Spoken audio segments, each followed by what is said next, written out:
right, everyone. Welcome to Lecture 7.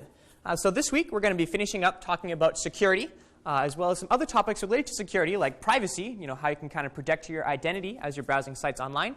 And then finally, in preparation for the final project, we're going to talk a little bit about design and how you might go about actually designing a website and kind of what that process looks like. So last week, we finished off our discussion with this term here, malware. So does anyone remember exactly what malware is? Yeah. Malicious software. Yeah, exactly. So malware is just some kind of malicious software that can come in many different forms, and its goal really is to make your life miserable, whether that be by deleting your files or by taking your passwords or anything like that. This kind of broad category of villainous software can be called malware. So last week, we talked about a few different types of malware. So now let's actually give those some definitions. So first, we have viruses. And this is kind of maybe the most commonly heard term for malware. And sometimes it's used as kind of more an umbrella term for malware. But really, the definition of a virus is really just some program that typically attaches itself to some other program or file on your computer. So for example, a virus might attach itself to a PDF or a Word document or an Excel file or something like that.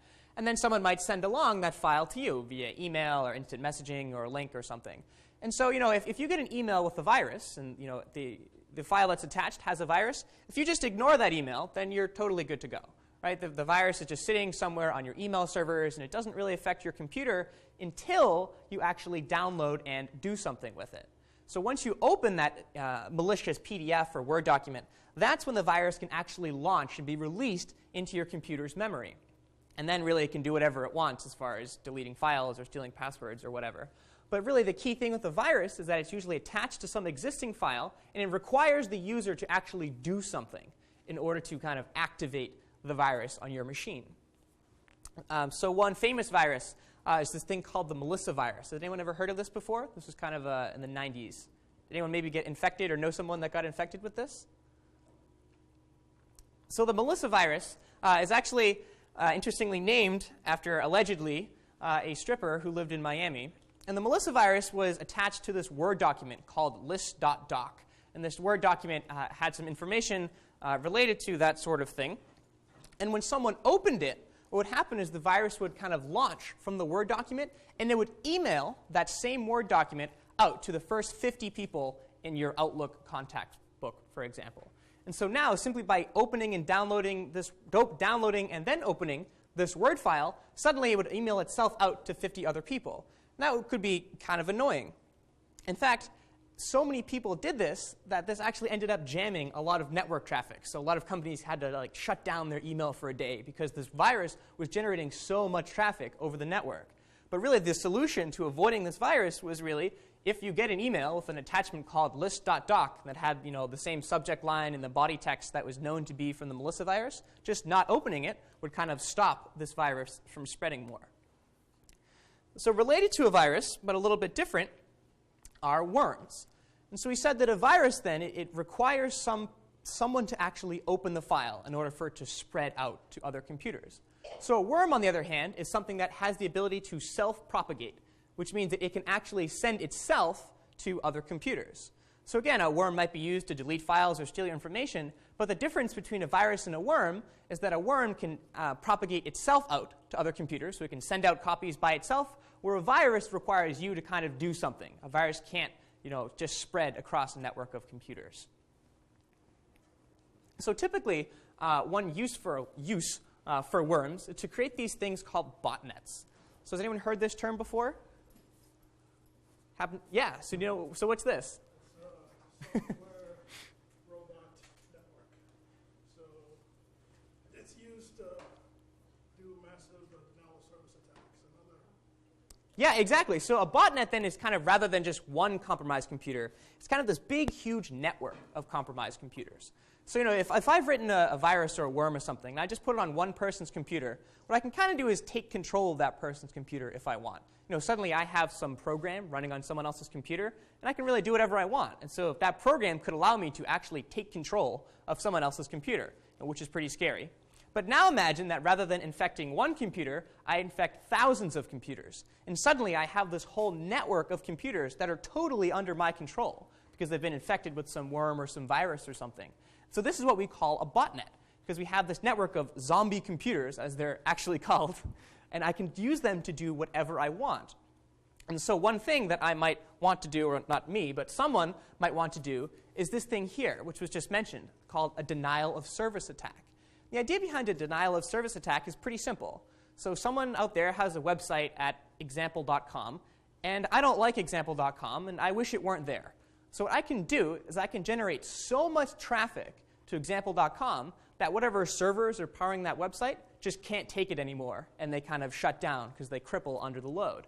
And so if I'm just sitting at my computer and I open up a web browser, I can keep hitting refresh on example.com. But for a pretty big website, that's not that big a deal. But what is a big deal is if suddenly, rather than one computer, I have thousands of computers all over the world, all on the internet, making the same requests, hundreds or thousands of requests per second to example.com, eventually it's going to start to get overloaded. And so this denial of service comes from the fact that suddenly, the hosting provider for example.com might say, okay, we're no longer going to allow any traffic to you. We're going to take you down. Or even the server itself is start going to denying its service to clients who are trying to access it. So the first D here, the distributed part of DDoS, refers to the fact that with a botnet, we actually have these requests coming in from a whole big network of computers. So if it's just me, and I run example.com, and I notice that I have one IP address that's making so many requests, I can just say, okay, I'm kind of sick of this IP address. I'm just going to block any connections from him.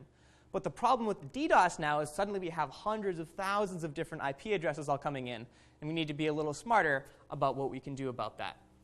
So recently, a website called GitHub was hit with a number of DDoS attacks. And for some reason, this is a great site. It's a free product that a bunch of developers use to kind of collaborate with each other. But for some reason, there's someone or a group of people out there that really don't like them. And so they get hit with these DDoS attacks all the time.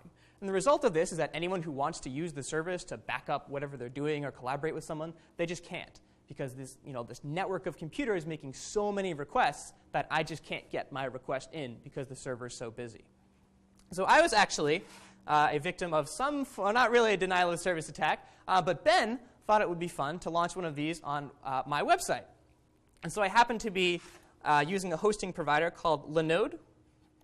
And I got this email, your Linode, and then just some ID, has exceeded the notification threshold, and my CPU usage was 400%. So out of my 100%, Ben made me use 400%. And so my server just couldn't actually handle all of the requests that Ben was sending in. Of course, Ben did this with only 2 or 3 different people at the same time. So you can imagine how effective this network of thousands of computers making these requests over and over and over again can be. So any questions there on botnets or DDoS or the difference between viruses and worms?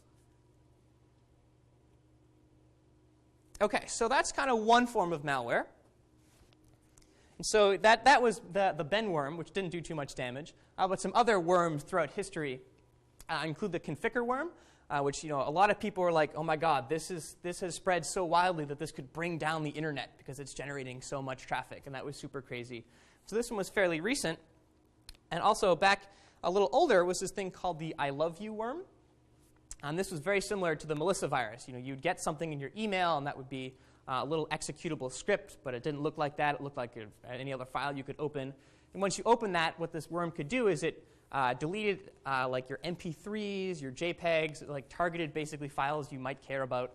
And then it emailed itself basically to everyone in your contact book, and then it could also use your instant messenger to send itself to other people. So very, very similar. But it had the ability to send itself to other computers without other people having to actually download it. So that's worms. So we also have this thing called spyware. So does anyone know what spyware is? So what is it? It's pretty much malware that's used to track your passwords and take control of your computer. Yeah, exactly. So spyware is malware that spies on you. So this could be some malware that collects some information from you. So maybe your bank account number or your password. So we mentioned last week one way to do this with this thing called a keylogger. And a keylogger is just some small program that sits in your computer, and everything you type gets sent to someone who can basically watch exactly what you're doing on the computer.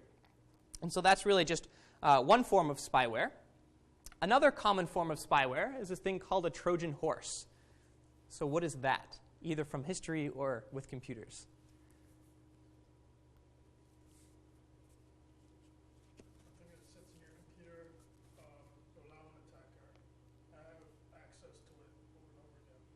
Yeah, so the idea there is that it's kind of a disguise. So, if I'm smart and I'm looking at my email and I look, okay, that's the Melissa virus, I'm not going to download that. The idea behind a Trojan horse is that it wants to kind of trick me into downloading it. So a Trojan horse might be commonly disguised as like a software that will fix your computer or make your computer faster or clean it or something like that. And you say, oh, cool, I want my computer to be faster. I'm going to download this thing, and it's going to make my computer faster.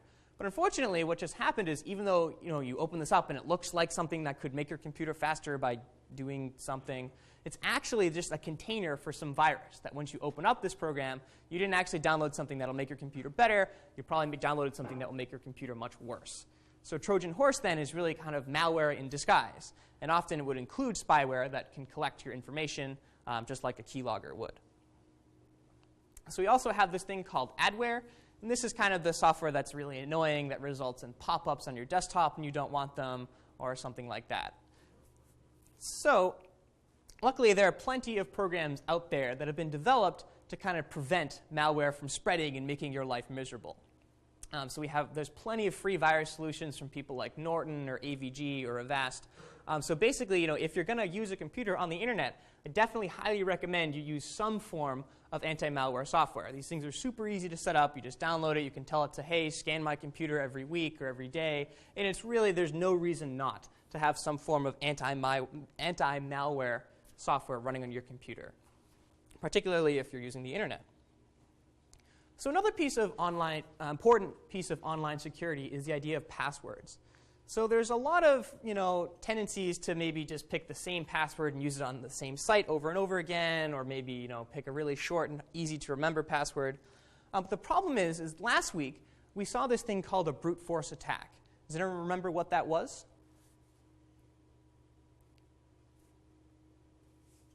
Yeah.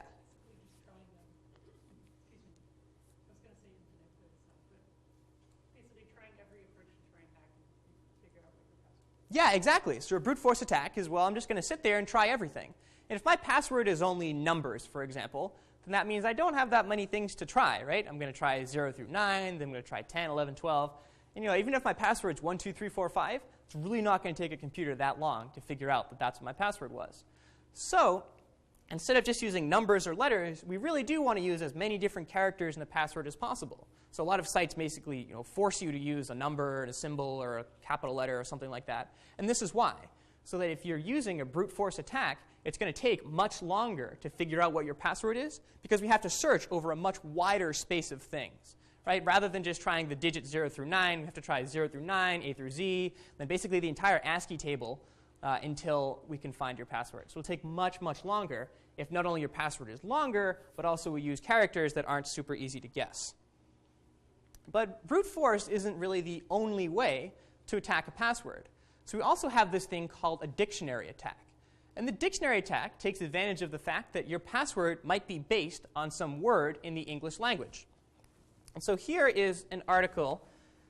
Recently, LinkedIn had a password leak. And someone did some analysis on what the most popular passwords that were leaked were, and they look like this. So you'll notice that none of these have lots of symbols and capital letters. They're all really, really simple. Link for LinkedIn is an English word, work, God, job.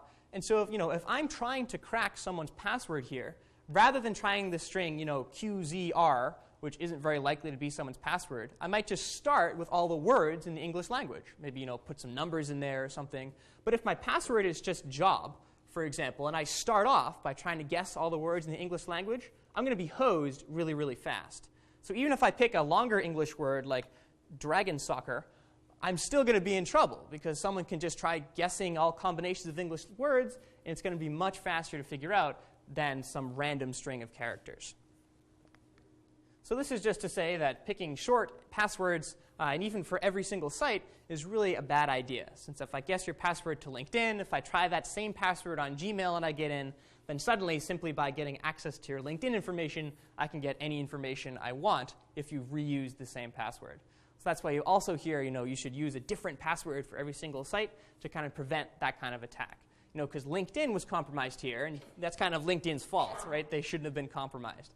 So just because LinkedIn was compromised, that doesn't mean that suddenly my email should be hosed as well. So if I use different passwords, then I'll be higher chance of being okay there. So of course, it's kind of annoying to have to remember, 15 different passwords to different sites. But luckily, there are lots of free programs out there called password safes. So some of them include KeePass or LastPass or 1Password. They're basically programs that securely store your passwords. So you don't have to remember 20 different passwords with letters and numbers and symbols.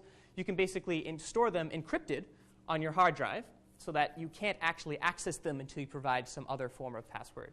So this is just a way of securely storing your passwords, rather than typing them in an email or a Word document sitting on your computer. Just know that there are much better ways to actually organize all of your different passwords. So the thing is, though, is that just like we want to store our passwords encrypted so that if someone's browsing our computer and they find a file called passwords.doc, they don't have all of our passwords, the servers that power these websites are also not going to want to store your passwords in the clear. Right? So we just saw that LinkedIn was compromised, and that means that what people didn't access was not these passwords themselves, but hashed versions of these passwords. So where a hash is really just like an encrypted version of a password.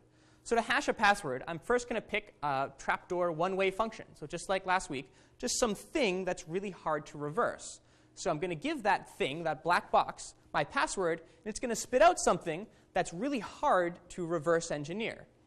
So that means when these hackers got into the LinkedIn database, they basically got a bunch of hashes. And so the way they cracked those hashes was by some combination of brute force or dictionary, and they tried to see, okay, well, given some black box, let me try putting the word job into that black box. And if I get out the same thing that's stored in the database, then that means that I figured out their password. But luckily, if we pick a strong password, then this process is really hard to reverse engineer. So even if LinkedIn gets cracked, and we have all of our information out there are hashed passwords, it's not going to be immediately obvious what my password is. Because instead of actually storing my password, LinkedIn or some other site is storing this hashed version, which is hard to reverse. So does that make sense, how websites are supposed to actually store your password? This isn't to say that all websites do this, unfortunately. Is that what they're, when they say, this password that you put in is not strong enough, are they saying basically that type of password that you're trying to put in is like 90% is being used? Is that what that means? Yeah, so what does it mean for a password to be strong? So it will vary based on the website. The website might have its own definition of strong. But typically it means, is it long enough? Are you using a varied number of symbols and letters and characters? Because the website actually shouldn't know, if 90% of people are using the same password, since it's actually hashing it. So a couple of different ways to hash passwords that you might see are just these black boxes called MD5 or SHA-1. And they basically will produce something that's really hard to reverse, and the longer it is, the even harder to reverse it is. So any questions there on passwords or online security? Okay, so let's move into something cool. Well, not that this whole thing isn't cool, but when you delete a file on your computer, what happens? So let's say you're on your desktop and you just drag something to the trash can, and then you click on the trash can and you click empty trash. What just happened as far as your hard drive is concerned? Yeah. On the file record table, on the hard drive table, the reference to that particular file is deleted. So the file is really there, but the computer just doesn't know how to really look for it. I guess let's really think about that. Yeah, so that's exactly what happens. So when I delete a file, most of the time my computer isn't going to say, okay, I'm going to find that file, I'm going to make it all zeros again, which would kind of erase some of the information.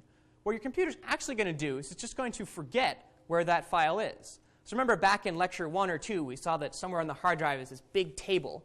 And inside of the table is basically pointers to where this file is in the hard drive. Maybe it's on this platter in this sector.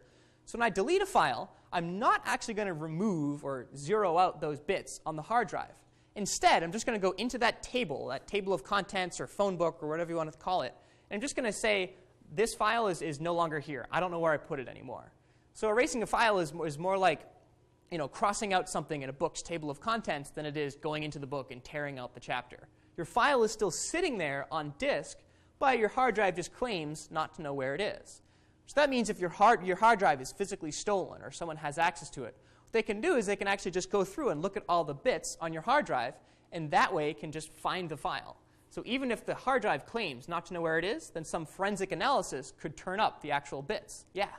So, like, when you're creating space, like, erase a movie or something so you can download another one. Yeah. So it's still there, then how can you create space? Yeah, so how can we create space then if we're actually deleting a file? So what happens there is, on your hard drive, let's say, is a gigabyte, and you have a 700 megabyte movie. So somewhere on your computer is some table that says there's a 700 megabyte file put right here. And so when you ask your computer, how much space do I have, it's just going to look at that table and kind of add everything up and see how much space, and get a number that way.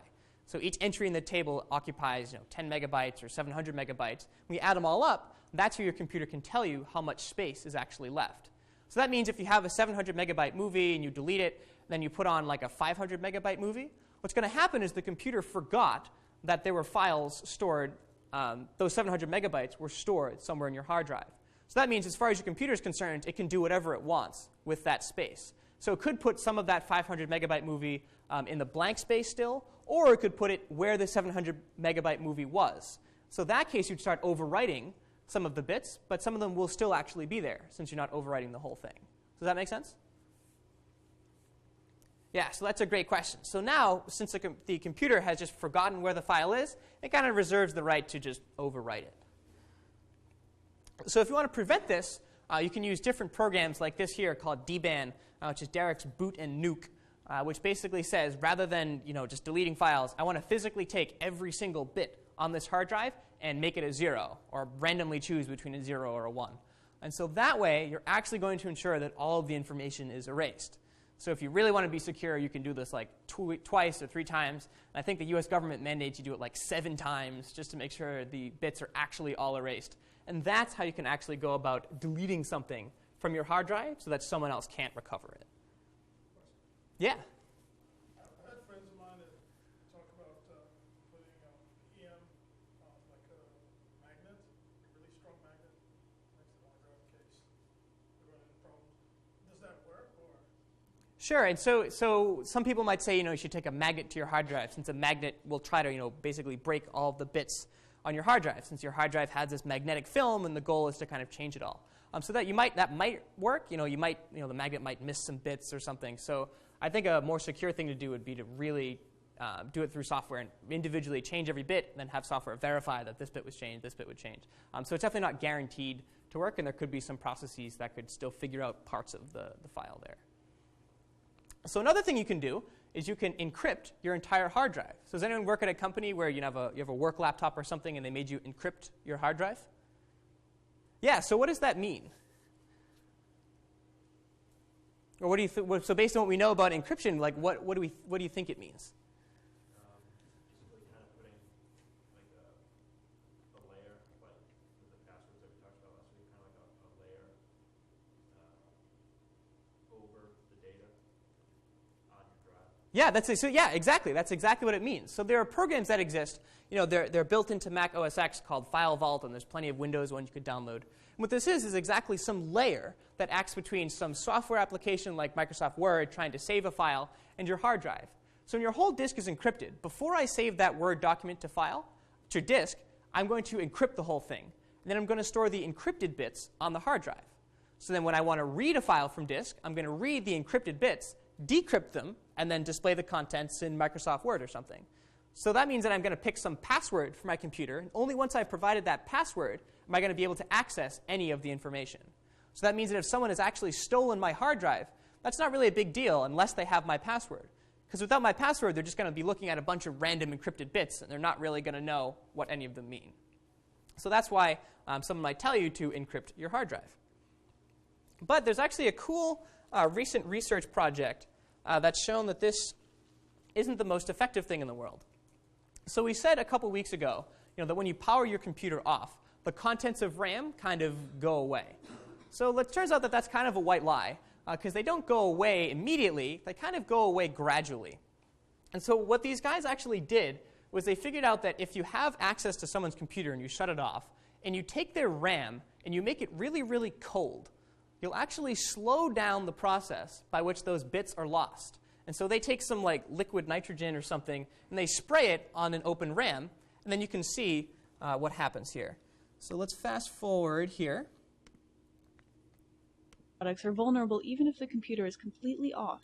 If an encrypted computer is stolen, or even if it's just left unattended for a short time, a thief can use our attacks to find the disk encryption keys and unscramble the data. Our attacks exploit a little-known property of computer RAM, the memory where data is stored while it is being used. What happens to data in a computer's RAM when the power goes out?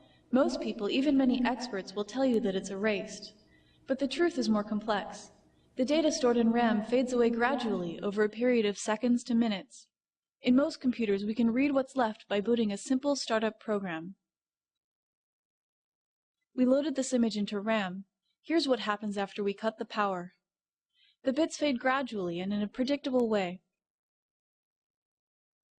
In this case, the final pattern is a series of horizontal bars. Different memory chips fade at different rates, but most take seconds to fade. We can make them fade more slowly by cooling the chips before cutting power. When we hold this common duster spray can upside down, very cold liquid comes out, cooling the RAM to around -50°C. Once it has been cooled, we can even remove the RAM from the computer without disrupting the contents.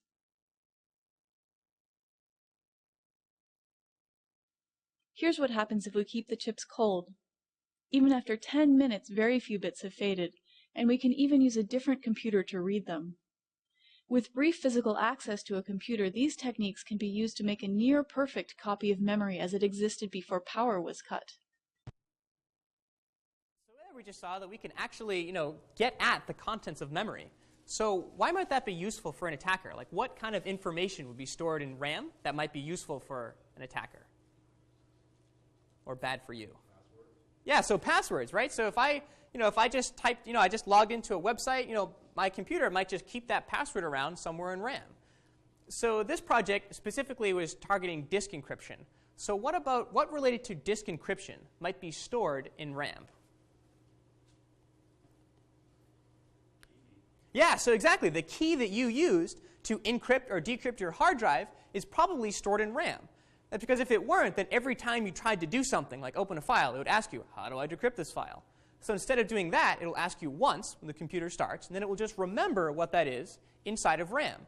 So that means that even if my hard drive is encrypted, if someone steals my computer and is able to figure out that password from RAM, my encryption is totally useless because they can use that password, decrypt my entire hard drive, and then I'm kind of hosed. So they called this a cold boot attack, since they're keeping the RAM cold. And this was just kind of a cool trick that showed that the contents of RAM don't actually just shut off immediately. It's more of a gradual process that we can take advantage of. So any questions there? Yeah? Yeah, so what about formatting? And so formatting, so actually, do you want to explain what formatting is?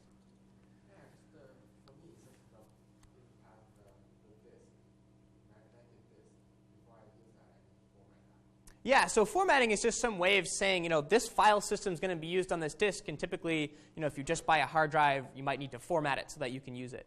So unfortunately, formatting doesn't always go through and zero out every single bit. What formatting might do is it'll actually just change some of the bits, maybe at some part of the hard drive, to convince your computer that, hey, this thing is blank, don't worry. But the formatting process might not actually go through and set every single bit to 0. It might just tell your computer, hey, don't worry, this hard drive is all 0, but it won't actually do it. And so the way to really remove data securely is something like dban, which individually goes through every bit, writes something, and then make sure it was changed. Because I remember when floppy disk had to be formatted. We're going back to much years, but if you had information on the floppy disk, it would say, like, if you wanted to put something else on it, half the time you would have something on that floppy disk that you really needed, but you had to format it in order to put something else on there. Yeah, so back when floppy disks, those things were kind of super fragile and easy to break. And so, with formatting, we just need some way of saying, here's how we're going to store the data, the bits of the data inside of the floppy disk or the hard drive or whatever it is. But that process of saying, here's how we're going to store the data doesn't necessarily remove it all, even though some people might tell you that it does. So if you're interested in seeing the rest of that video, which is super interesting, this is just the YouTube link for it, kind of explaining their process and some more results. So any last questions on security before we move on to privacy?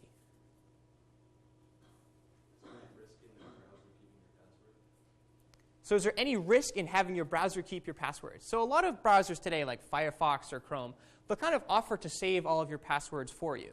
And so probably what's happening there is Google is encrypting your passwords somewhere, using your securely encrypted. And so, but that does mean that there's some hash of your password probably sitting somewhere on Google servers. So if Google servers are ever compromised, then the attacker could get access to all of those hashed passwords. So kind of it's up to you. If you trust Google security and think that they're okay, then feel free to store your information there. Maybe you trust another security company. You might want to put your passwords there. But whenever you give your password to someone else, even though you're only giving them a hash, you still kind of do run a risk of those hashes being released to the world and someone being able to attack the hash to figure out your password. But it is probably still more secure than putting them on passwords.doc on your desktop. Yeah? Sometimes when I log on to some sites, they ask me to type in some letters, show funny letters. Why do they ask me to do that? Yeah, so a CAPTCHA.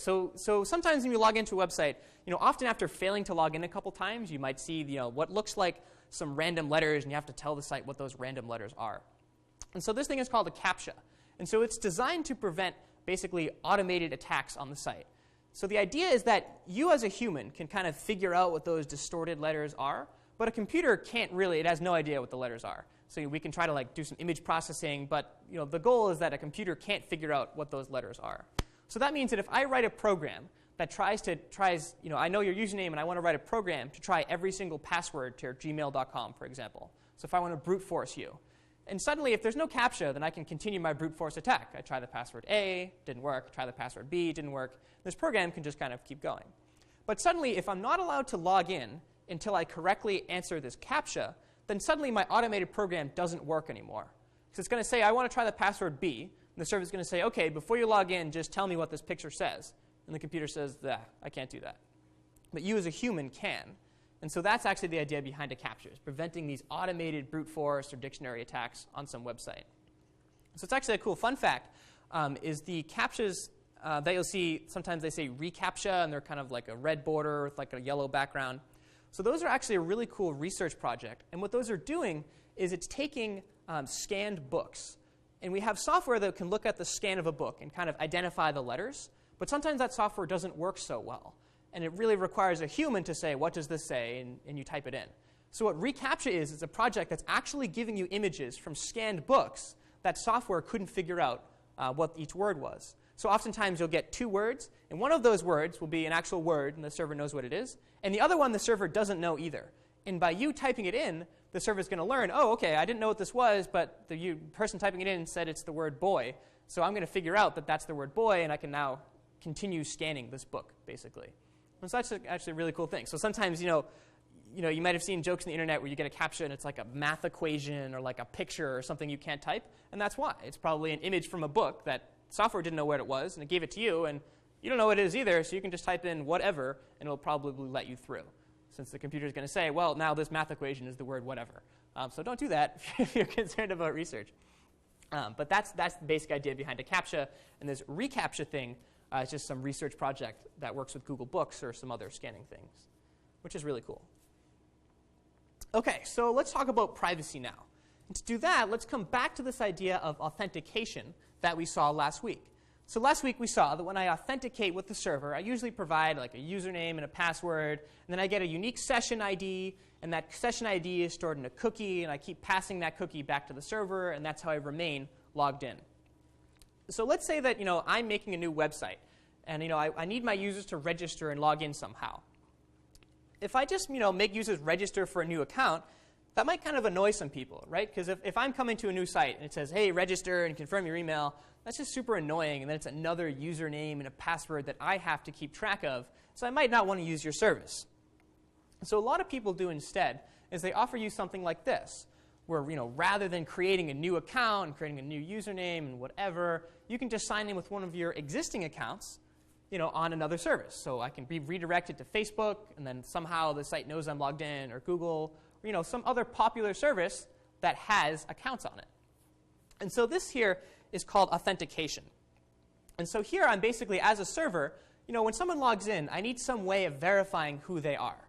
right? We don't want to allow Alice to log in as Bob, and so I give Alice this password, and only if Alice supplies the password do I know it's her. So what I'm doing here, though, is I'm kind of punting on this idea of authentication. I'm saying, you know, I have no idea who you are, and I don't really want to care. So what I'm going to do is I'm going to trust Google that if Google sends me an identity, I can trust that that person is who they say they are, because I trust that Google has authenticated them correctly. So with a service like this, I don't actually have to store things like passwords on my website. Right? With my login button, I can say, I'm going to go back to Google, you're going to log in there, and then Google's going to tell me who you are. So that means that if a site does this, and you log in with Facebook, there's no risk of this site knowing what your Facebook password is. Right? Facebook is going to keep that protected, where this site can still use your identity on Facebook.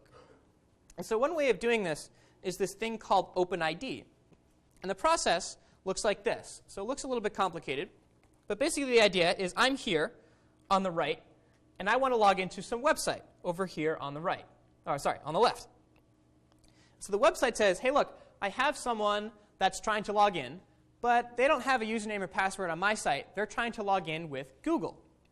So my site is going to say, OK, what I'm going to do is I'm going to take the user, and I'm going to redirect them to Google. So that means that Google is going to handle the login process now. So only if this user has an account on Google and they supply the correct username and password, then Google's going to figure out who I am, because I supplied my Gmail address and the correct password. And then what Google can do is say, OK, this person logged in correctly. Here is some of their information. So my email, my username, but not things like my password or my email or anything like that. And so this is basically what happens. There's some other kind of complicated steps in the middle here that don't matter too much. But this is kind of what happens when I click on that Facebook login button or that Google login button. This is just one process called OpenID. So as we said, this might be helpful because either one, the server doesn't want to care about keeping track of secure passwords and things like that, or two, you don't have to remember another username and password, which is nice. But this isn't everything, right? So a lot of times, we might want to use an app on our iPhone that has access to something, like it can access our Twitter account. We can read Twitter on my iPhone, or I can read my email on my iPhone, though email's a little bit different. Or access Facebook on my iPhone, for example. And so what we really want then is some way of keeping my data private, right? If I want to say, well, I don't want to give this random Twitter app access to the ability to post on my Twitter feed or read all of my tweets, what I really need is some way of saying what other apps can do. And so a word that you might see floating around the internet is this thing called OAuth. And this is just, again, some protocol like OpenID that basically gives other apps access to your information. So, if you've ever logged in with Twitter or used some app on Twitter, so this is, for example, TwitPic, which is just a Twitter app that handles picture postings. So when you sign in, what you can see here is a list of things that you're allowing this app to do. So in this case, we're allowing the app to read your tweets or update your profile. But if I, as a user, decide, hey, I no longer want TwitPic to do this, then what I can actually do is I can go in later and change what each of our apps is allowed to do. And so this is kind of why Facebook privacy settings ends up being really complicated and Twitter kind of runs into the same issue. But the way this thing works is that after I've authorized some app to use my information, what Twitter's going to do is it's going to generate some token for that app. So this is just kind of like a session ID. It's this thing that's unique to me and this app, and Twitter is just going to give this token to TwitPic, for example. So now, whenever TwitPic wants to do something with my data, it's going to supply Twitter with that token it got. So if, for example, it's going to ask Twitter, hey, what are all of Tommy's tweets? Here's that token I have for Tommy. If I told Twitter, hey, don't worry, this thing can read all of my tweets, then Twitter's going to remember, OK, if I see this token, I can give it Tommy's tweets. So later, if I decide, hey, I don't really like TwitPic anymore, I don't want it reading my tweets, if I change my settings on Twitter and TwitPic comes back with this token that says, hey, here's my token, Twitter can say, no, that's not valid anymore. Tommy said you're not allowed to read his tweets. Here's a new token that you can use the next time. And so this is just a protocol then that kind of controls how other services can access my Twitter information or my Facebook information. And so the two words that you usually see floating around are OpenID, which is just for authentication, so just for logging in and really nothing else, and OAuth, which is for authorization. Unfortunately, auth is both authentication and authorization. But OAuth is for authorization, which means after I log in, what can apps do with my data? And it basically gives me a way of protecting my privacy by giving me these fine-grained settings in this token system. So any questions on what's going on when you kind of log in with Gmail or use a Facebook app? OK. So that's just one aspect of privacy. So when I was online the other day, I was on a site, and it happened to be a free site, and so it had some advertisements on it. And the advertisements that I saw were this. So at the top here, there's an advertisement for Box, which is a service I use all the time, and I also used to work there. On the right, I have an advertisement for some music festival in Boston, and it happens to feature a couple of bands that I like. But I was just on this completely random site on the internet. So how on earth is it that this completely random site kind of knows where I worked and what I'm doing on May 25th? Does anyone have any high-level ideas of how that happened? And I'm sure you've kind of run into the same thing maybe. After searching for something on Amazon, you suddenly saw a recommendation for that same thing on another site. Yeah? I will take a guess. They're tracking your cookies using adware. There are servers out there that track where you go and then aggregate that data. They're able to offer that as a network to you as advertisements in various places. Yeah, so that's definitely on the right track. So we're somehow going to use cookies, and somehow there's some service out there that is going to be able to track exactly where I've been. So yes, that's definitely on the right track. Anything else we can add? Sure. Yeah, so there's one way. So Facebook, for example, if I've authorized some app to access my likes or my information, then with that OAuth token, some service can say, here's Tommy's token, what does he like?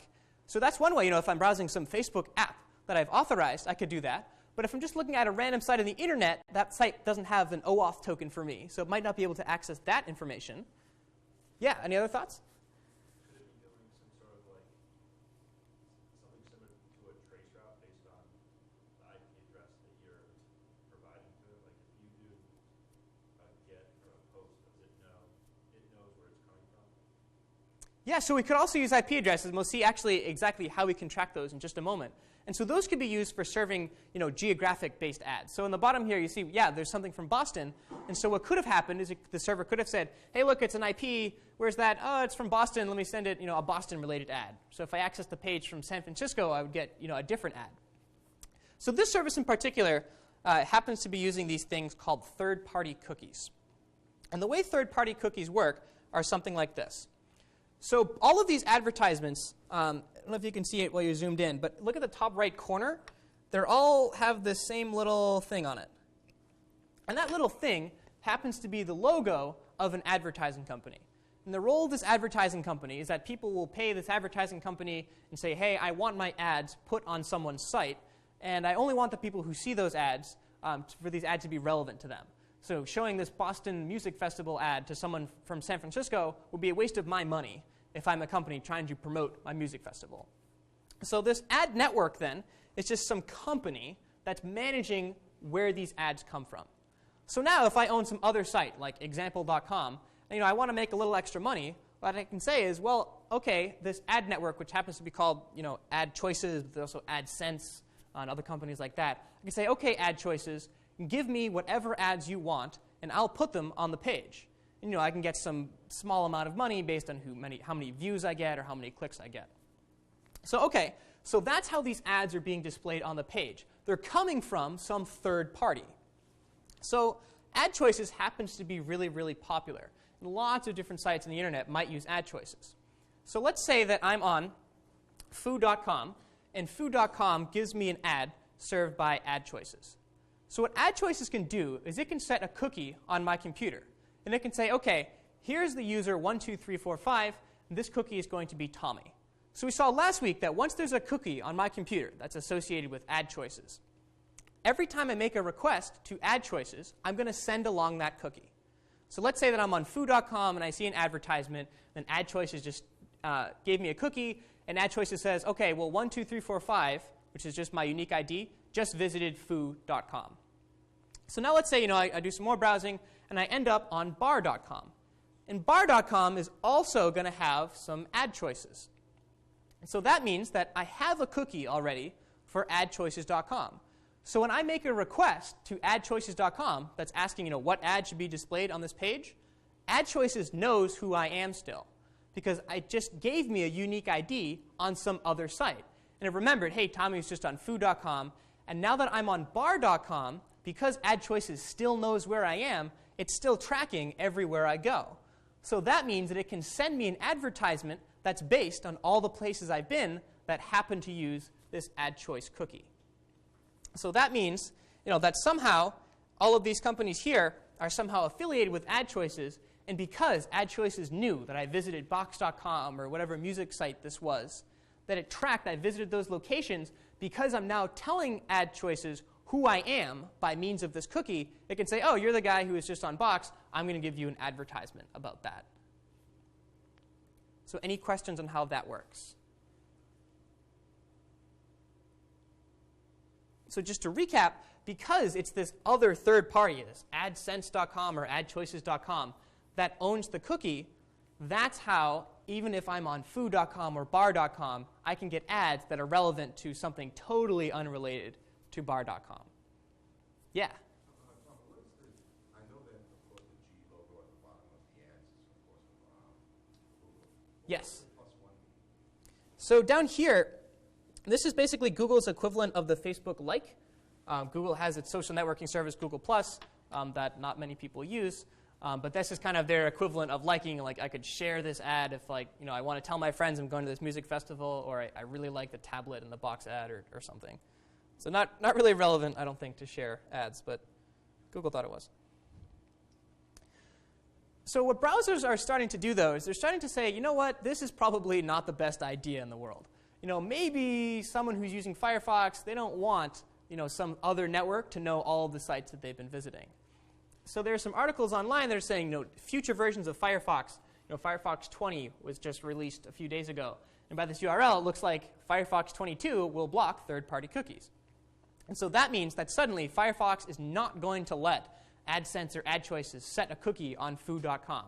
So as I go from food.com to bar.com, there's no way that I'm going to start sending information to these other third parties, because the browser is going to say, OK, I know you asked me to set this cookie and track what's going on, but I'm just not going to let you anymore.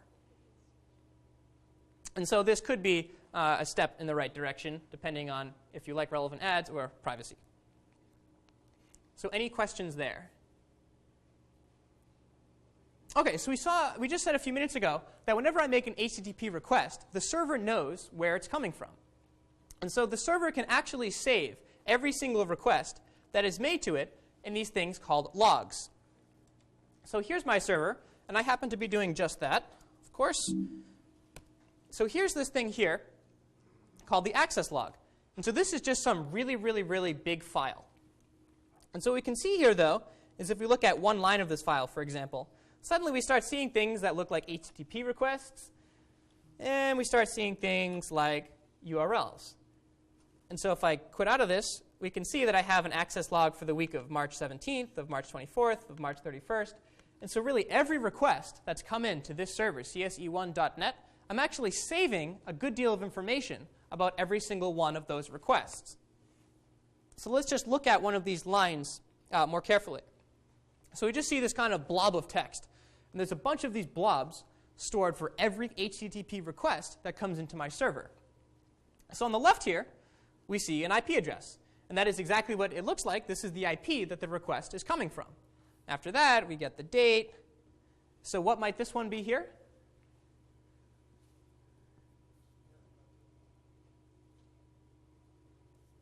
Yeah.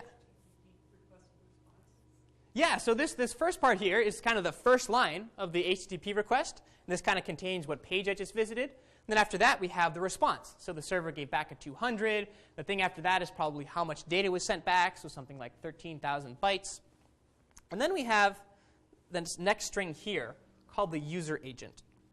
And so the user agent is basically everything after what's highlighted in yellow. So what does it look like the user agent is telling me about?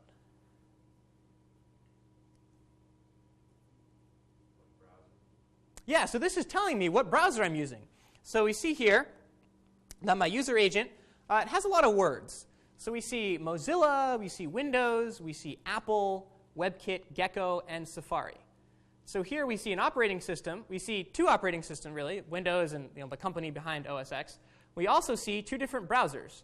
Right? There's Mozilla Firefox, and there's Safari, which is made by Apple. So this person isn't using two web browsers at once, because that wouldn't really make sense. But the story behind how these user agent strings is kind of crazy. So for example, here's another one. It's a different one now. This time it looks like I'm no longer on Windows. I'm on OS X version 10.8.3. But again, we still have a Mozilla. We see a WebKit. We see a Gecko. We see a Chrome. We see a Safari.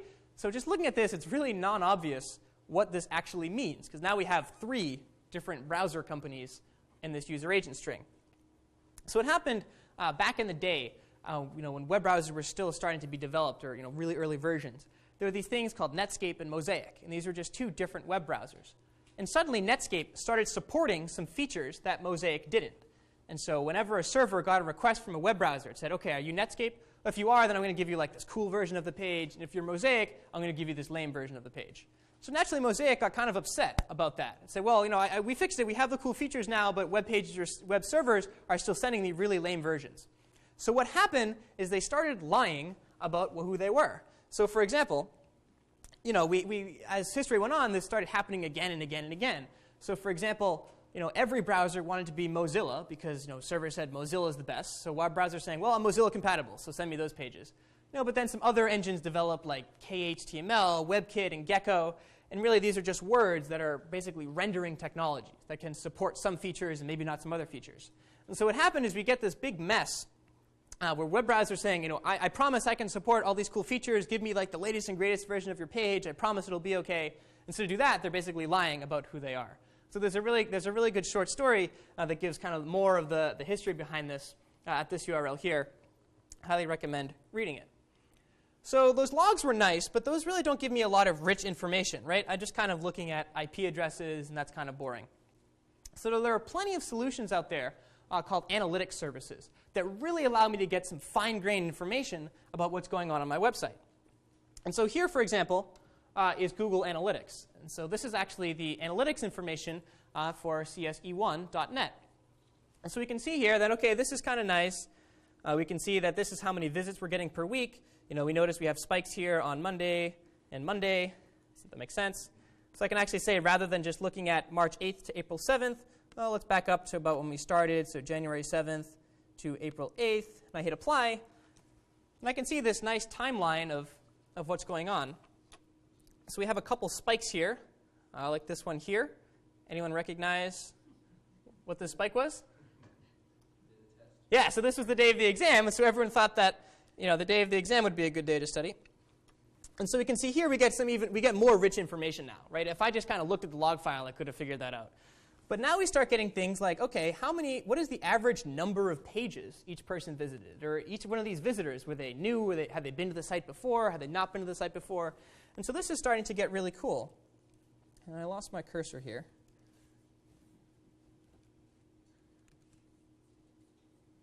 Okay, my cursor isn't showing up on my screen. That's cool.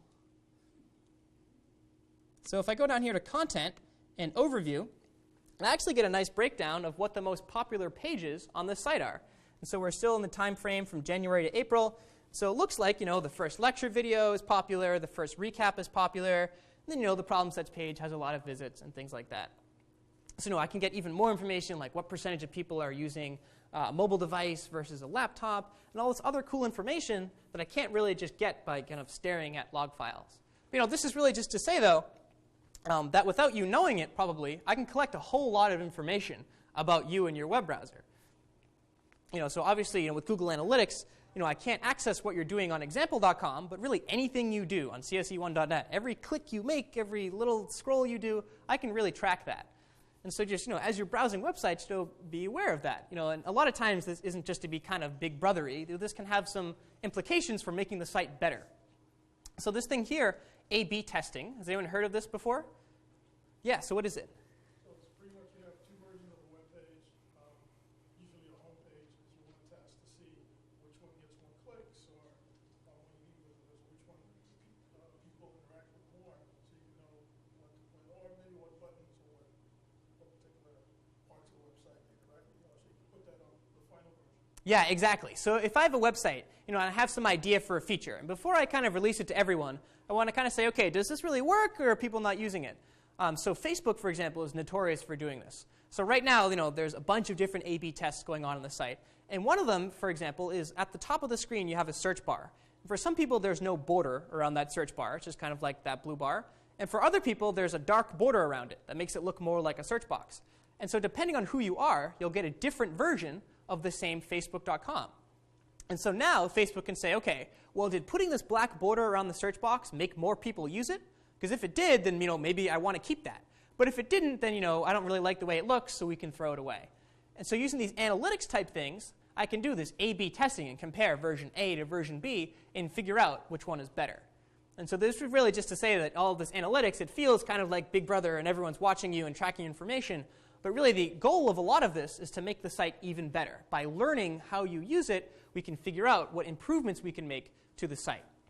And so speaking of those, we'll take a 5-minute break, and then we'll come back and actually take a look at some of the improvements and things we can do to make websites better. So welcome back. So now let's talk a little bit about some defenses that we can have to protect our privacy against some of the things that we just saw. So not really attacks so much as just things you might want to be aware of as you're browsing the internet. So one way that we can protect our IP address is with something called a web proxy or a proxy server. And the way this works is something like this. When I connect to a website, we just saw that I'm going to send an HTTP request, and that website knows what IP that came from. So that way the website can actually know what my IP address is. So instead, I can connect to one of these things called a proxy. What a proxy is going to do, kind of as the name suggests, is it's going to make requests on my behalf. So if I connect to a proxy site, there are lots of free ones out there like Proxify or like Hide My Ass, which we'll see in just a second. So what I'm going to do is I'm going to go to one of those websites, and I'm going to connect to it. And so now I'm going to tell Proxify, which has a less profane name, I'm going to tell Proxify, hey, I want to go to google.com. And so some server on Proxify is going to say, OK, I'll make an HTTP request to google.com for you. So google.com is going to see the IP address of the proxy server. It's not going to see my IP address. So now when Google responds to that IP address, the proxy will say, OK, I'm going to forward that response along to me. And so I can actually do this right in a browser. So what I have here is just a website, whatismyip.com. And so we saw last week that this is my IP here. If I'm using NAT, then this is just the IP of the router.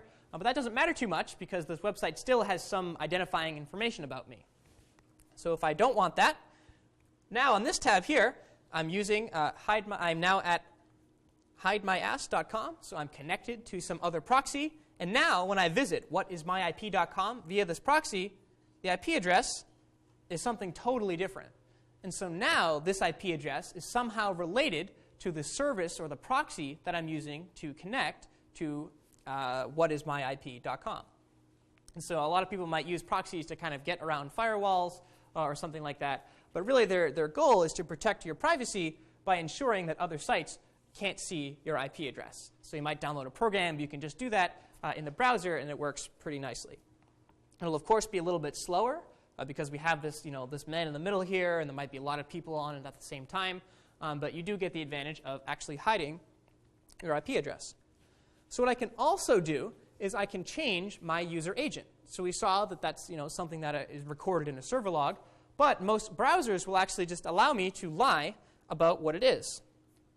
So if I come here into Chrome and switch. OK, so if I'm in Chrome now, and I open a new tab, for example, and I come up in the top right, I click this. I'm going to come down here to Tools, and I'm going to click, once I zoom out, Tools, and I see this thing here called Developer Tools. So I'm going to click that, and it opens this thing down the bottom of my browser here. We'll see what that is later. But if I click in the bottom right on this gear, I can come over here where it says Settings, Overrides. I click that, and I can override my user agent. So now we can say, the next time you make a request to a web page, I want you to tell that server that you are Internet Explorer 9. So that's boring. So let's tell someone that I am an iPhone. So now, actually, let's turn that off for a minute. If I go to a site like box.com, for example, I can see here that there's box.com. Let me change this. So there's what I might see normally.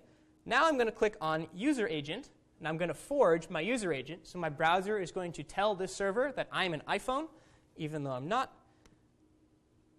And I refresh the page, and now I'm looking at box for iPhone.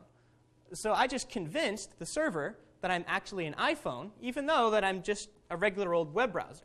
The reason being that the server is looking at what I'm sending as a user agent and using that to figure out what it's sending me. So if I change this from iPhone to Android and refresh, then we get a different screen that, if I hide this, now says, rather than box for iPhone, it says box for mobile, because I'm not using an iPhone. Now I'm on a different mobile device. So that's kind of cool. And this might be something you want to do if you ever want to access the mobile version of a website on your computer for some reason or anything like that. But really the whole point of this is that even though the server is collecting information like IP addresses and user agent, you can just lie about it. And so even though the server is collecting some information, if it's false, then you're kind of protecting your privacy if you don't want some server to know that you're using your iPhone or something like that. Question? Will you have to go back and change it? Will it save that information and every request that you make? Oh, yeah. So do we have to change it back? Yeah. So I think it might do it on a per tab basis. But if not, if you just click on this, come over to overrides. Yeah. So it just remembered that this is a different tab. But if you just uncheck user agent, then you can switch it back. Good question. OK. So that's what we just did. So in the section videos, there are also some other ways to protect privacy online. So if you're interested in that kind of thing, definitely check out the section videos. Or there are programs like TrueCrypt that will actually implement some encryption things. So TrueCrypt can encrypt your entire hard drive. It can also encrypt individual files, which is pretty nice. So more on that in the section videos, so definitely check that out. But there's also this thing called GPG. Has anyone ever used this or know what this is? No, interesting. So GPG is used to encrypt your email. So we saw a couple weeks ago what the process of sending an email looks like. We just take some text and we send it in the clear to Google's SMTP servers, and then they send it to another server, and whatever. But any server along the way, or really anyone watching, can kind of intercept my email and figure out what it is. So even though it's eventually going to land in someone's email account that needs a password to access, if anyone can intercept it before it gets there, they're going to get the full text of the message and my email address and all that other information. GPG, though, is a way that we can actually encrypt our email before sending it. And so the details of this are really similar to what we saw last week. You have a public key and a private key. And if you want to send an email to someone, you say, hey, what's your public key? Where everyone has their own unique public key that they can generate, and it's just a file that sits in your computer. So given someone's public key, I can encrypt my email before sending it to them. So now, if someone intercepts the email along the way, it's going to look something like this. So we can see at the beginning it says something about PGP, which is confusingly similar to GPG, but just kind of a different company that did it. And so then we just see a bunch of garbage. Right? We have no idea what this is, because this is the encrypted version of the email. So now someone who intercepts it would just see something like this. But the recipient of this email is the only one who can decrypt it. Because remember, if I encrypted it using their public key, then with their private key, that's how they're going to decrypt this message. So we're using this asymmetric key cryptography to encrypt our email. So any questions on how that works? So this is just kind of like a real-life application of some of the cryptography things we saw last week. Of course, this can be kind of annoying in that in order to do this, you have to have the other person's public key. So if they have no idea what GPG or PGP is, then you kind of have to help them along. And it's also very annoying that not all email clients actually support this. So I don't think Gmail supports this by default. You can install like an extension or another feature like that. But Thunderbird is known for doing this pretty well. So that's just another trade-off. But really what you gain here is that any servers that your email is sent to, they don't know what you said, because it's encrypted before it's sent off to the server. So we've talked a lot about different attacks that we can have on software and computers in general. And so the media tends to refer to this broadly as hacking. And really anyone who does anything with a computer is called a hacker. And usually this kind of has this negative or malicious connotation associated with it, but that's not really the case. A lot of people who consider themselves hackers might be offended if you said all they do is kind of break into computer systems. And so there's a well-known venture capitalist named Paul Graham who wrote a lot of essays on technical topics. And it's a quote that says this, actually in an essay called Hackers and Painters. It says, "To programmers, hacker connotates mastery in the most literal sense. Someone who can make a computer do what he wants, whether the computer wants to or not." So in general, hacking is more about kind of liking to solve problems and having some mastery or being really good at something and liking to solve problems in that field. So solving a problem isn't necessarily breaking into a bank account. Right? A lot of people might say, this website is a really cool hack because it does this really cool thing. But the website isn't negative at all. It's just kind of cool. So cracking, on the other hand, is what is actually more negative. So as the name suggests, I might crack a piece of software. So for example, if you download something like Microsoft Word or maybe Photoshop, you might have a 30-day trial or something, but then it's going to ask you for something like an activation key or a serial number. And the way that works is it's just some number that the software itself can look at one and say, okay, this is a valid serial number, so this person must have purchased the software. So unfortunately, what happens is that a lot of these serial numbers, they just kind of follow this similar pattern. And that, we'll run some program to automatically generate a serial number. And if a cracker can now figure out how that program works and kind of reverse engineer where the serial number came from, then I can start generating as many serial numbers as I want. So some protections against this would be, if the server keeps track of how many times a serial number is used, or if I have to supply a username and a serial number, or things like that. But this is one way that I could kind of crack into software. If I have, you could Google around and unfortunately find, serial keys that work for Photoshop or other software, which wouldn't be legal, obviously. But that's what we mean when we say that we're cracking software. We may be able to generate some kind of activation key that cracks some digital lock that's placed on the software. So this, of course, isn't legal. And so cyber law is actually something that really interests me and is starting to become even more relevant now as everything is on the internet. So there's this law passed back in 1998 called the DMCA. So has anyone ever seen this maybe in news articles or know what this stands for or what it does? Yeah. Digital Millennium, something copyright, something. Yeah, exactly. Digital Millennium Copyright Act. Exactly. So what is it? Just basically talking about copyright, and I'm not really sure. Yeah, so does anyone know what copyright is? So yeah, so that's definitely what the law addresses. So what is copyright? You kind of see this all the time at the bottom of a website, like copyright 2013 Google or something. So what is copyright? What's that? When you own the rights to the phrase. Yeah, so you're kind of owning the right to something, or what else? What other things come to mind? I think it's more like owning the right to intellectual property as opposed to, so in this case it would be the software or the MP3 underlying software there. Yeah, so in general, so intellectual property is just this kind of broad umbrella term that kind of applies to things you make. So for example, if I write something, that means it's my intellectual property and I have copyright. And that means that, if someone else takes it, they're not allowed to just distribute it without my permission. And this is something that's granted automatically, at least in the US. When I produce, literary or musical work, I have copyright to that. Question? Is this like Napster? Yeah, so as we'll see, the companies like Napster and YouTube and Mega Upload run into some copyright issues as a result of this law. So basically, the DMCA has two parts. And the first is this copyright thing. And so this is saying that, it's going to start enforcing that if I write something, someone else can't just start reproducing it. So for example, let's look at YouTube. So YouTube is a site where people can upload videos. And really, if I make a video, it can contain whatever I want, and then I can upload it to YouTube. So if that video happens to contain some copyrighted material, then that's going to be a problem, because the person who originally produced that copyrighted work can say that, hey, Tommy, you don't have the right to redistribute this, and YouTube, you really don't have the right to show 1 million people this copyrighted work. And so what DMCA does is it defines this process that allows me, as a copyright owner, to tell YouTube, hey, here's the URL of some infringing material, please remove that. And if I do that, and YouTube says, okay, fine, I'll take it down for you, then YouTube is not going to get in trouble.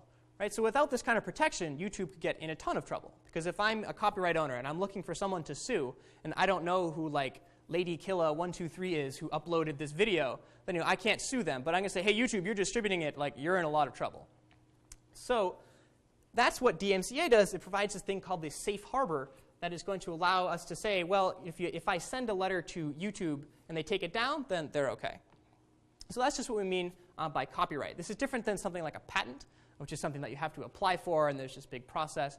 Copyright is just something that if I produce a work, then that means that I have exclusive rights to reproduce it. So the other half of DMCA is the one that we're more concerned with when we talk about cracking. So this deals with DRM, or digital rights management.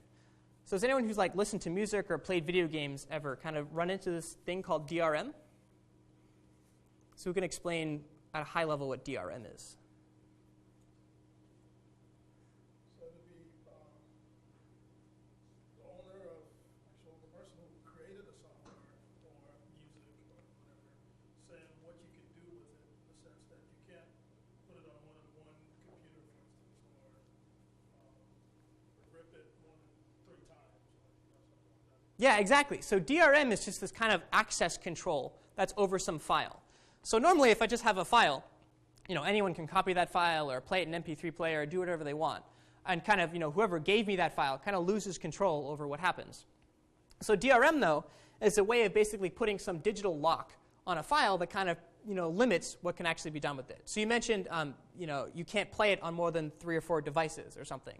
So this is what iTunes and Apple originally did. They had this system called Fair Play.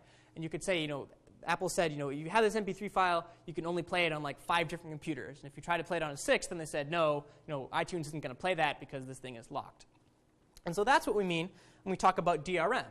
And so DMCA, this law, it explicitly says, you're not allowed to break these digital locks. And if you do, then that would be considered cracking, and you can get in some trouble.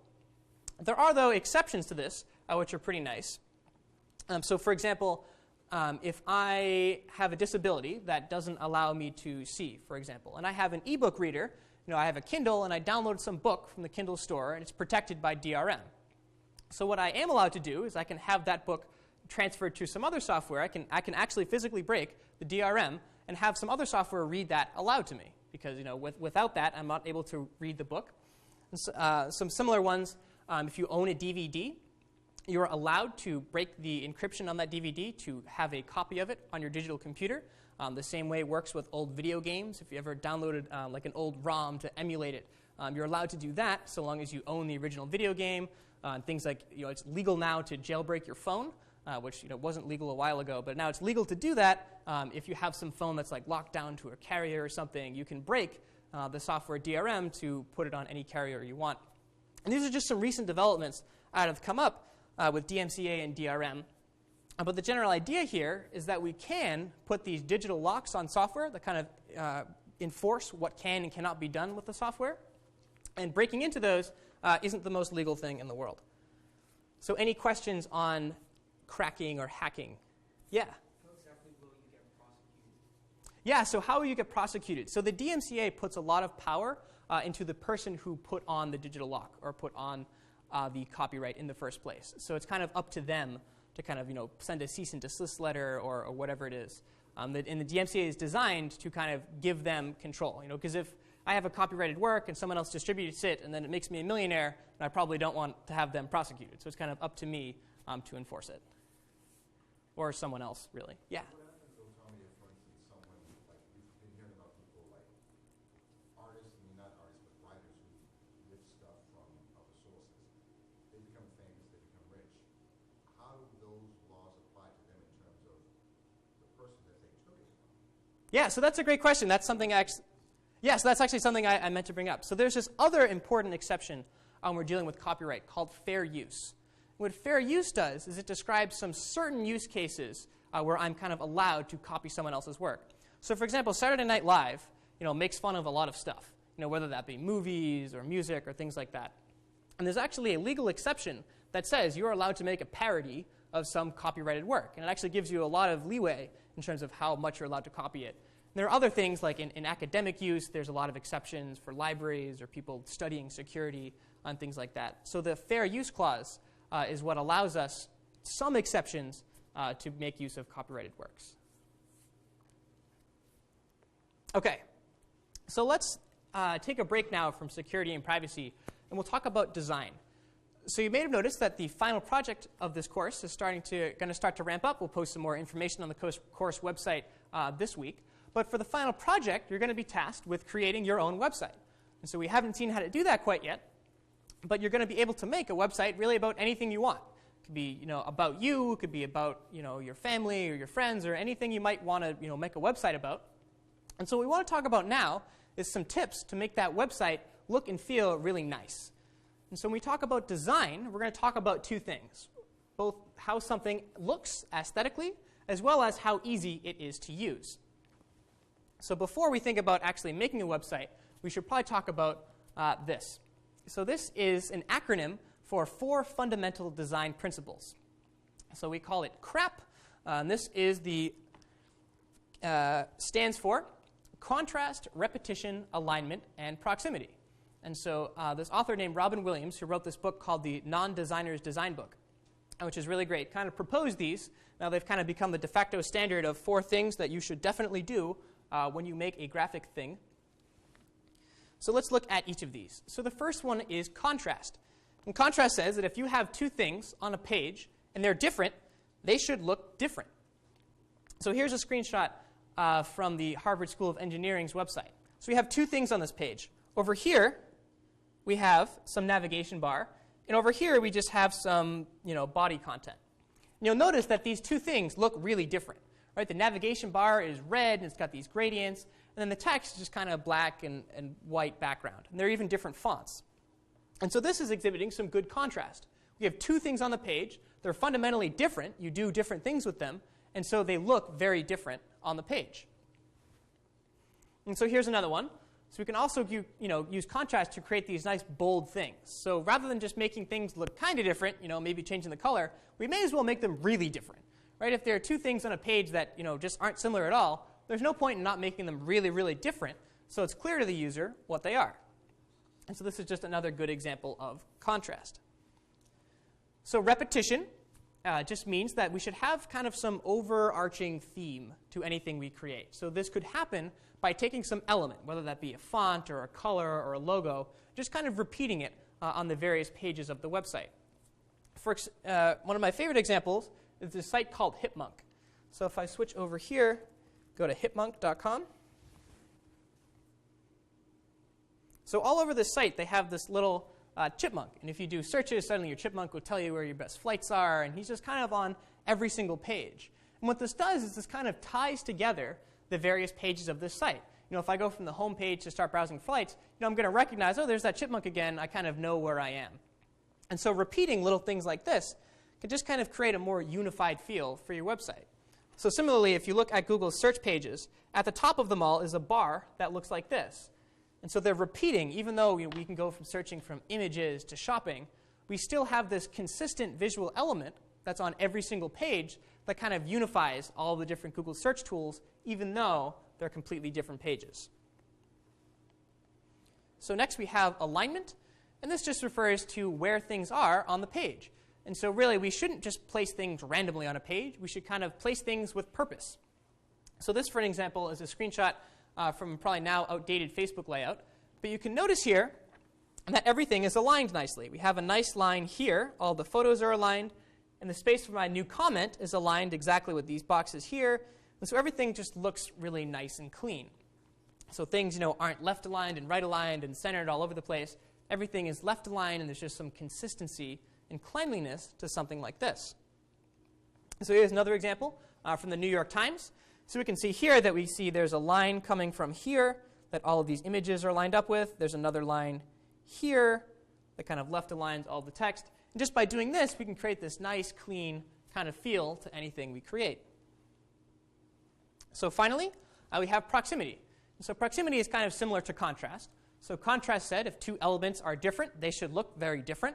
Where proximity says, well, if 2 elements are similar, they should probably be placed in similar locations. And so here's an example of what we mean. So on the left here, we just have a bunch of black squares. And there's still 9 of them. But if you look at the left side of this image, you kind of see 9 different black squares. You don't see any other shapes going on. But now, if we take these black squares and we put them next to each other, we kind of group them together, then when we see the square on the right, we really see, maybe one black square with 9 little holes in it, or maybe, a tic-tac-toe board or something like that. But this difference in perception was totally created just by changing where we're placing the objects on the page. So here's an example from an actual website.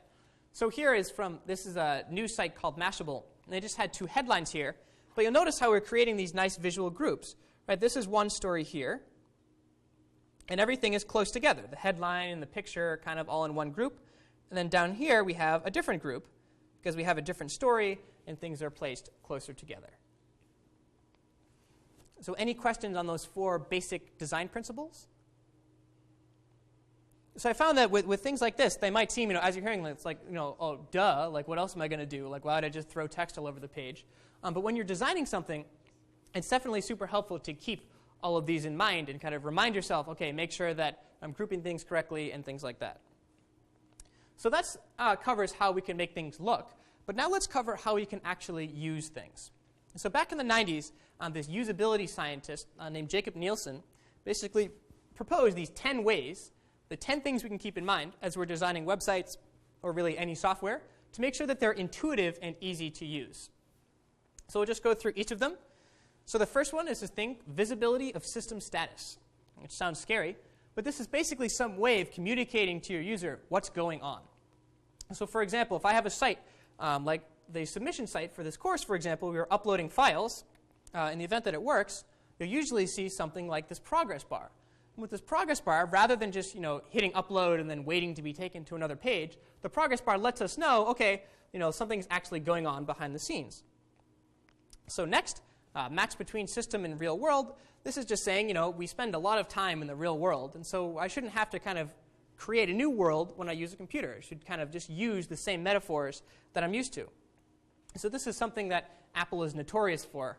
There's a thing called skeuomorphic design. And you can see here, this is a screenshot from the app iBooks, and it looks just like a bookshelf. And so this is kind of a match between the bookshelf I have in my office and then the bookshelf I have on my iPad. So this is just, it's obvious what to do here because I know how to use a bookshelf. So next, making sure that your users have freedom as they're using your website. So for example, inside of Gmail, if I accidentally send an email and I want to undo that, Gmail has the ability to actually undo sending that email. So we're giving the user more control. We could just say, well, once you press send, you're in trouble, that's it. But what Gmail does is they say, well, no, we're going to give you an extra layer of control here, kind of this emergency exit sign that says, if something happened, you can always get back to where you wanted to be before. So that's one way to do that. Another one, pretty basic, just you want to have some consistency. If you're designing a website, you probably want to have some, as we saw, consistent visual elements across that. So for example, this is a screenshot of Microsoft Word and Microsoft PowerPoint. They obviously look very, very similar. All the colors are the same, and at the top, we have the repetition of this thing here, which Microsoft calls the ribbon. And this is just some consistent element that they're using across all of their apps, just like you might use across all the pages of your website. So next, you want to try to prevent as many errors as possible. You should always go under the assumption that whoever's using your site will have no idea how to use it, and they'll probably mess up. So one way to do that is to make it really, really hard for someone to mess up while they're using your site. So this is a screenshot from WordPress. So we can see here that we have 3 buttons at the bottom. We have a save button, a preview, and a publish button. And those all get these nice big buttons that someone wants to press. But then next to save, we have this little thing here that says cancel post, which might delete what you're currently posting. And so if I'm WordPress, I really don't want to get a bunch of complaints from people saying they accidentally deleted their posts. So I still want to give people that ability. But now I'm kind of minimizing error by making it kind of hard to press this button. Why would someone want to click this little red text when they have the big shiny blue button over there to the right? So next, you want to always make sure that you're not making some software that users have to always have an instruction manual next to them trying to remember where things are. So this is a really cool example from Keynote. So this is their font selection menu, which is kind of hard to see here because of the transparency. But what we're doing is rather than just giving you a list of fonts, it's not only displaying the font's name, but it's using the font to show you the font's name. So that means that from this given list, I don't have to remember what each font is called. What I can do is I can just look at it and say, oh, that's the font impact, or that's Times New Roman. And so that's just a cool little trick that Keynote does. So next, you want to try to be as flexible as possible. So for example, I'm someone who really likes to use keyboard shortcuts. I'm in Gmail, I use all the keyboard shortcuts, or I'm in a text editor, I use my keys more than my mouse. But someone might not like that. Someone might prefer using their mouse to highlight and click buttons. And so what you want to do then is try to cater to both audiences. So Gmail supports keyboard shortcuts, and if you know about them, you might want to use some of these. But if not, you're totally free to use your mouse to click around. So they're trying to cater to as many people as they possibly can. So this is kind of more design related, but this just says that you don't really want to include anything on your page that isn't totally necessary. So even if you just created some new website, it does all these crazy cool things, and you want everyone to know all about them, you probably don't just want to cram them all into some small space, or else you'll get things that look like this. And so this is a really bad example of some program that happens to just download files. That's all this does. And we have all of these crazy options, and it's pretty much impossible to use because this is far from minimalist. We're including absolutely everything instead of only the things that we definitely need. So next, related to errors, as much as you want to try to prevent them from happening, they will happen.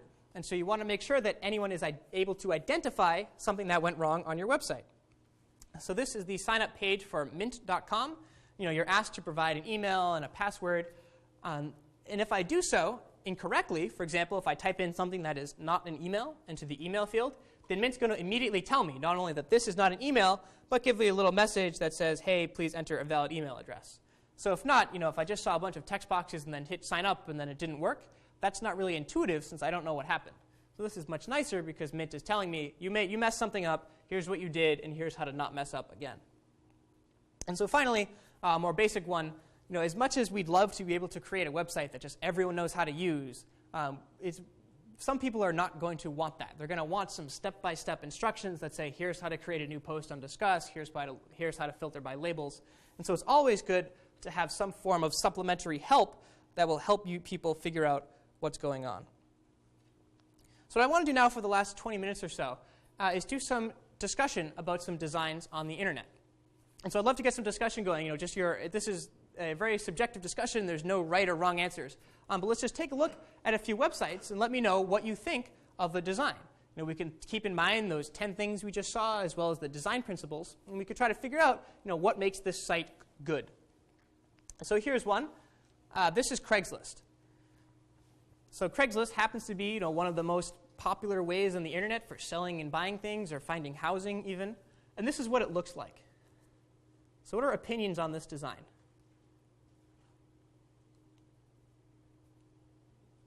Yeah. Yeah, so there's way too much information. So you can see here that it's nice that things are aligned correctly, but we just have so many words on the page that if I'm looking for apartments, for example, it's really hard for me to locate that. What else? Yeah, all the words are the same color. They're the same font, they're the same size, they're the same color. So there's nothing that kind of makes apartments stick out, even though this is kind of one of the most popular parts of the page. So yeah, so that's a good one. Other opinions? Yeah, so what do you like or dislike about that? Yeah, so that's one positive. So we do have these nice breakdowns. We do have housing, jobs, and different kind of jobs down at the bottom there. And so we do have some breakdown. It is kind of easy to navigate this page, so that's good. So that's something they did well. Yeah?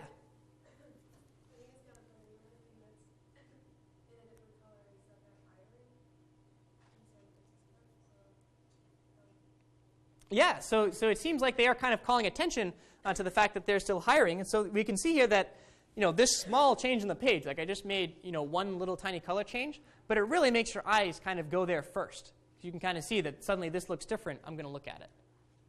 What works about it, though, and what has worked about it, yeah. Craigslist is the fact that it's an every woman's website in terms of buying and selling.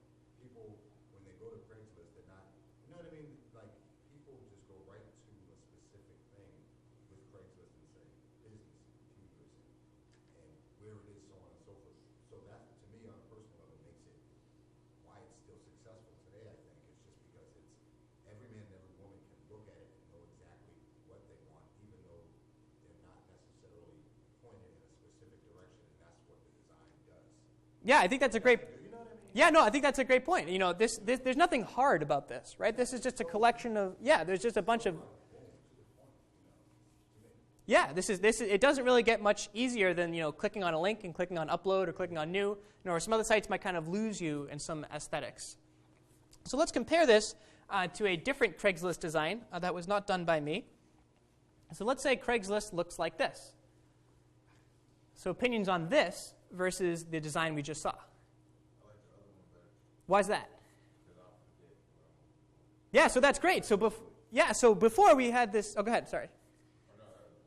Okay, so before, we had this nice way of browsing everything. I could come to Craigslist and I might, be looking for something. I'm not really sure what Craigslist has to offer. But with this browse view, I can see, literally everything. With the search box now, I don't really know what Craigslist can do. And so it might take me a while to try searching for things and getting an autocomplete. Yeah, so that's a great point. Yeah. Well, if I go shopping, I will kind of know what other opportunities there are. So unless there's a list in front of me or a catalog. Yeah, no, definitely. Absolutely. Other opinions? Yeah, so it is definitely inspired by Google.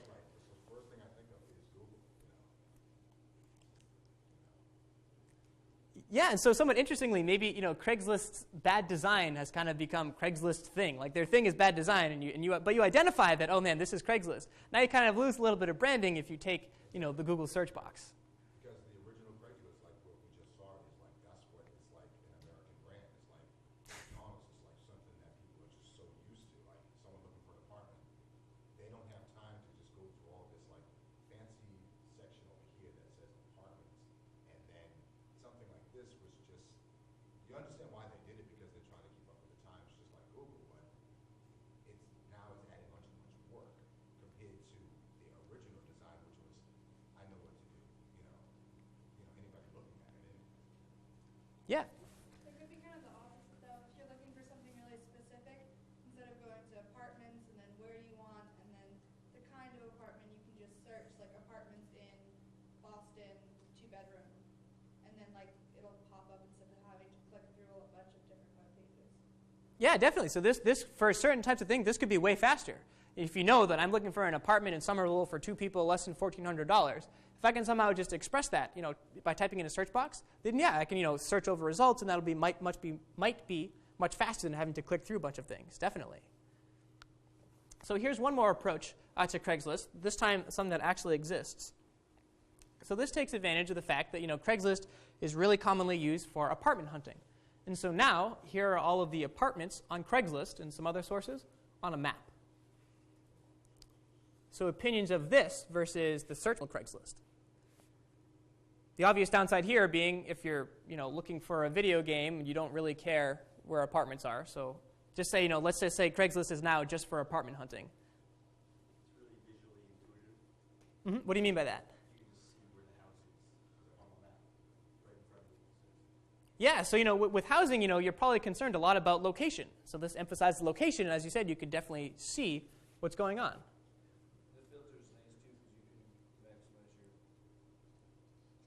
Yeah, so we have some nice filtering options over here on the left, which you can kind of refine your search even more. So, rather than having to type in between 1400 and 1600, which might not work, we have these nice filters over here on the left side. Other thoughts? Yeah. With the filters, it weeds out a lot of different options that I could get excited about, and then realize, oh, it's so much further away from where I actually need to be, or it's so much more expensive. Yeah, so sometimes you may or may not want filters depending on what you're doing, definitely. Okay, so let's take, rather than pick on Craigslist for a few hours, let's pick another site. So this is a screenshot from, again, the New York Times. So we mentioned before, the alignment is nice, but what are some other opinions on the New York Times website? Yeah. I like it because it's the New York Times, and that's kind of like their design and their history on how they did things. But I would rather prefer if news was aligned like how Google does it, or how Yahoo does So what do you mean by that? So what differentiates Google or Yahoo News from this? Well, here it feels messy in a marketing standpoint. It feels really messy, and it doesn't really highlight things. I guess like from top to bottom, where Google does, Google News does, and it also separates. It separates here also, but it's just like it's kind of messy. It's pretty When you're attracted, you see the ad before you see the top right ad. Yeah, so that's that's definitely a great point. If you're an advertiser, you're really glad that the first thing you see is this bright blue thing. If you're looking to read the New York Times, you're probably annoyed that this is about 10 to 20% of the entire web page. Yeah. I kind of think that this design is, with the, pre-internet newspaper front page design in mind, for better or for worse, as opposed to Google News or Yahoo News. Yeah, absolutely. This is kind of a direct translation from paper to website, which may or may not be a good idea. So speaking of, that's a great segue into this. So this is from a screenshot. This is a screenshot from an app called Flipboard. And we can see now here that each one of these boxes is either a story or some collection of stories. So again, we're just browsing, today's news. So what are our thoughts on this design versus the New York Times?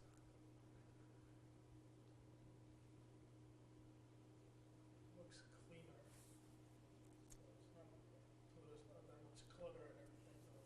Yeah, so what about it makes it look cleaner?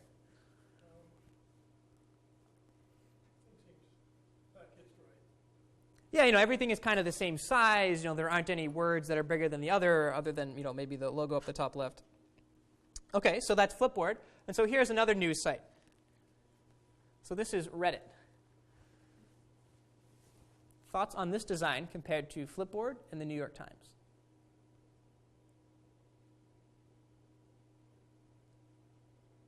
Reddit just kind of reminds me of Craigslist. You kind of have to be like a power user to know how you're getting around the sites. I mean, it's just like an aggregate collection of links, but underneath each link there's like a community structure to it that you may not be familiar with. Yeah, so exactly. So an important part of Reddit are these kind of sub-communities where all the links are kind of following the same topic. Everyone's kind of on the same page.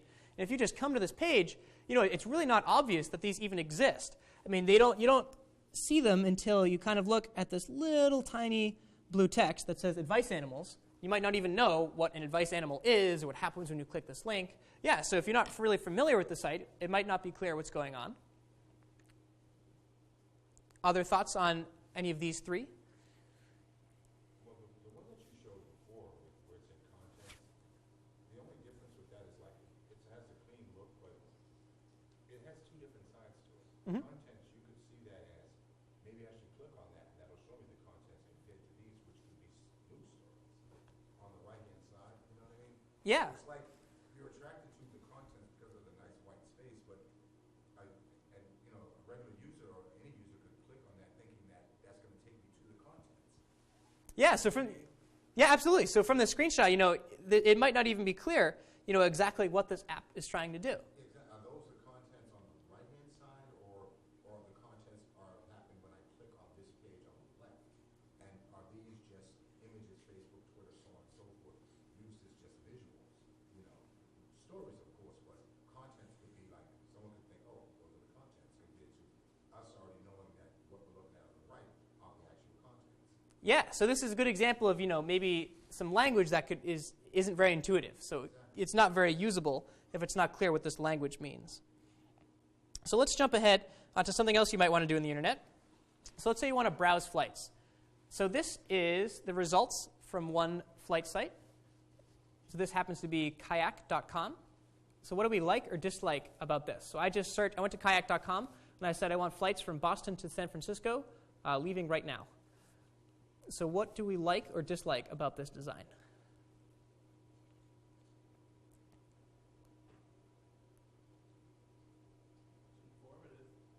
Informative? What do you mean? There's a lot of data for the search query or whatever. Yeah, so we're kind of presented with a lot of information. But, it's kind of only the information we need. We have the airline, we have the price, the airline, and then the times.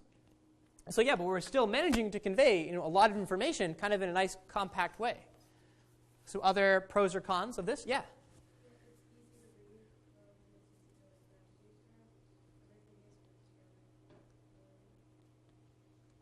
Yeah, so which of the design principles are they using here?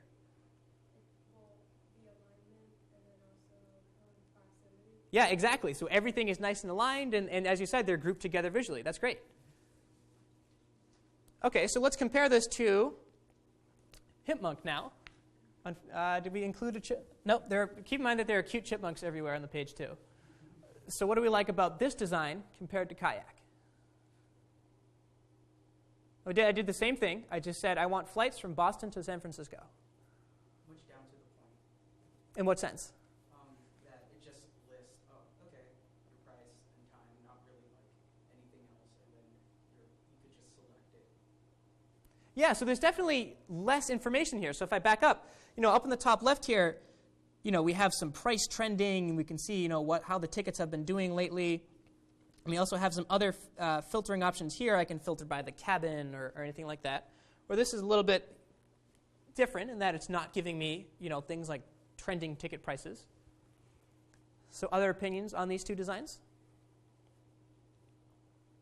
Or which would you rather use is a good question. So who would rather use the first? Okay, how about the second? Oh, that's fascinating. I love Hipmunk. Okay, so who wants to justify using the first over the second? Yeah, it is the chipmunks, you're right. Yeah, go ahead. For me, I'm still trying to figure it out. Sure. And I know looking at the bars, you have to compare the bar to the timeline to figure out what the exact time is of your flight. So that's an important thing when you're booking a flight. You want to know when you have to leave. And just in terms of using the service, it takes that extra few seconds to figure out what the flight time is, the departure time is. Yeah, that's a great point. To take these bars and kind of translate them into flights and extra information like that is definitely some work. So, we could lose, some time doing that. Other thoughts? Yeah. That's exactly what we're doing. It reminds me of like a graph from math, and from school, just too much information. Yeah, so definitely a bit of an information overload because we have. Or like it's like just visually laid out in a way that's just not appealing. Sure.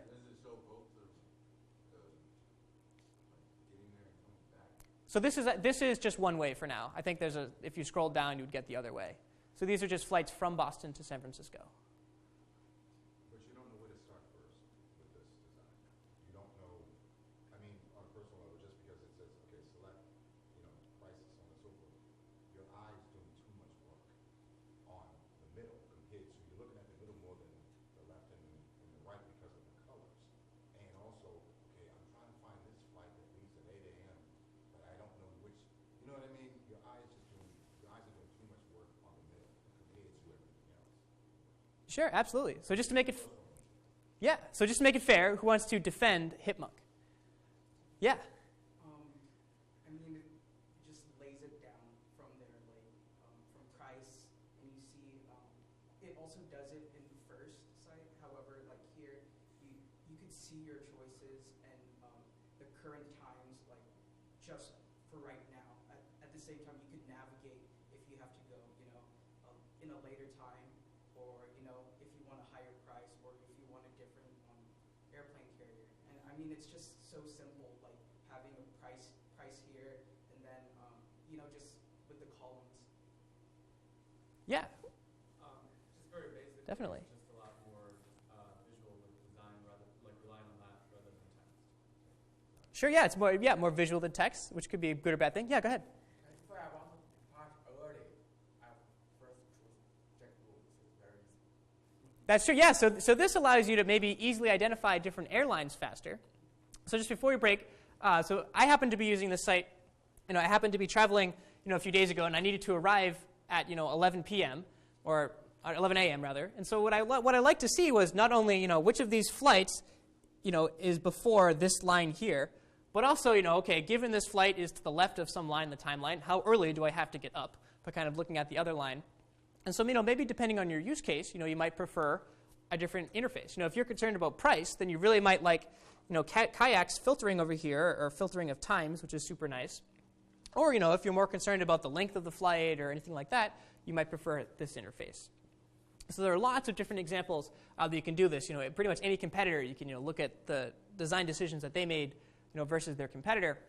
This week, try to do that. As you're using some sites, think about the design of the page that you're using. Is there anything that you would do differently? And later, when we work on our final projects, we can keep all this in mind as you try to create websites that are really nice looking and easy to use. So more information on the project we posted this week, and we'll also have a problem set as usual. And I'll hang around for questions. And if not, I will see you next week.